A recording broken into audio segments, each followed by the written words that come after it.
Hello students, आज हम बात करेंगे ट्यूनिंग फॉर्क टेस्ट का पार्ट 3 शुरू करने वाले, जिसमें वेबर टेस्ट के बारे में बात करेंगे।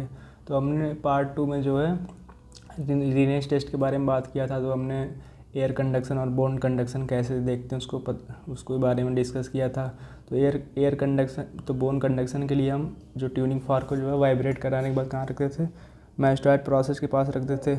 लेकिन जो है जब आवाज़ सुनाई देना बंद कर जाती थी, उसके बाद जो है हम एयर कंडक्शन चेक करते थे। तो एयर कंडक्शन के लिए इसके बेस प्लेट को इसके सामने रखना है, लेकिन इसके बेस प्लेट को नहीं रखते हैं, हम इसके आगे के पार्ट को रखते हैं। मतलब इसका जो ऊपर वाला पार्ट है उसको रखते हैं, क्योंकि जो है वाइब्रेशन धीरे धीरे यहाँ से जब गायब हो जाती है, तो क्योंकि यहाँ पे शुरू में वाइब्रेट कराया गया था, इसलिए यहाँ से वाइब्रेशन सुनाई देती है। तो ये चीज़ बताना भूल गया था। वैसे वो एक्सपेरिमेंटल लेक्चर नहीं था, उसमें बस थ्योरेटिकल बताया जा रहा था।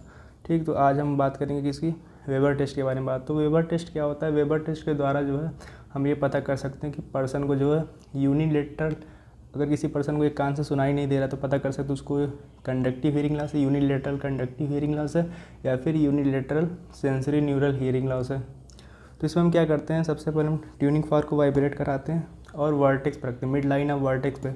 मिड लाइन ऑफ वर्टेक्स क्या है तुम्हारा, स्कल का वह पार्ट जहाँ पे जो है कह सकते हो रूफ ऑफ स्कल पे जो सजाइटल प्लेन से पास करता है, जहाँ पे मैक्सिमम कर्वेचर देखने को मिलता है। ये तुम्हारा ये सजाइटल सूजर से पास करता है, ये वर्टेक्स लाइन कह सकते हो इसके अराउंड जाता है, तो इसके क्रॉस जाता है। तो फिर सबसे पहले ट्यूनिंग फॉर्क को वाइब्रेट कराने के बाद जब हम इसको यहाँ प्लेस करते हैं मिड लाइन ऑफ वर्टेक्स पे, तो जो है जो बोन कंडक्शन के द्वारा जो साउंड दोनों ईयर में जाती है वो बराबर जाएगी। अगर कोई पर्सन नॉर्मल है तो साउंड जो बराबर दोनों बोन कंडक्शन से दोनों ईयर को बराबर वाइब्रेशन जाती है, जिसके द्वारा जो है इसका जो वाइब्रेशन सेंसेशन हमें कहाँ फील होगा, हमें सेंटर में फील होता है इसका वाइब्रेशन सेंसेशन। लेकिन अगर कोई पर्सन उसको जो है लेफ़्ट ईयर में प्रॉब्लम है, मान लो उसको लेफ़्ट ईयर में कंडक्टिव हियरिंग लॉस है, तो अगर उसको कंडक्टिव हियरिंग लॉस है इसका मतलब उसका एयर कंडक्शन नहीं हो रहा है।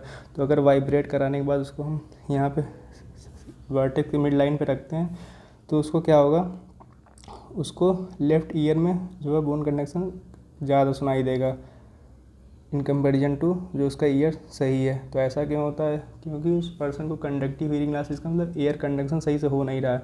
इसका मतलब जब बोन कंडक्शन हो रहा है तो पर्सन जो है कह सकते हैं साइलेंट इन्वायरमेंट में ये कॉकलिया है, और इधर जो कॉकलिया है वो तो नॉर्मल फंक्शन कर रही, मतलब एयर कंडक्शन हो रहा है, तो मतलब इधर नॉइज़ी इन्वायरमेंट, तो नॉइज़ी इन्वायरमेंट होने की वजह से, और इधर बोनी मतलब इधर साइलेंट इन्वायरमेंट होने की वजह से इसका जो इसकी वॉइस जाती है, वाइब्रेशन इस यहाँ से जाता है, तो इधर ज़्यादा क्लियर सुनाई देता है, क्योंकि एयर कंडक्शन हो नहीं रहा है, जिसकी वजह से जो है कॉकलिया को साइलेंट इन्वायरमेंट मिलता है, तो बोन कंडक्शन ज़्यादा सुनाई देता है किधर, जिस साइड ईयर ख़राब है। और कि किसी में होता है कंडक्टिव हियरिंग लॉस में, तो कंडक्टिव हियरिंग लॉस में वेबर उस साइड शिफ्ट होता है जिस साइड जो है प्रॉब्लम होती है वहीं। लेकिन सेंसरी न्यूरल हियरिंग लॉस में क्या होता है, सेंसरी न्यूरल हियरिंग लॉस जब हम कराते हैं, इसको वाइब्रेट कराने के बाद जब इसको मिड लाइन ऑफ वर्टेक्स पे रखते हैं, तो क्या होता है, मान लो लेफ्ट ईयर में सेंसरी न्यूरल हियरिंग लॉस है, तो इसका जो वाइब्रेशन है वो राइट ईयर में सुनाई देगा, क्योंकि bone conduction better right year में होगा।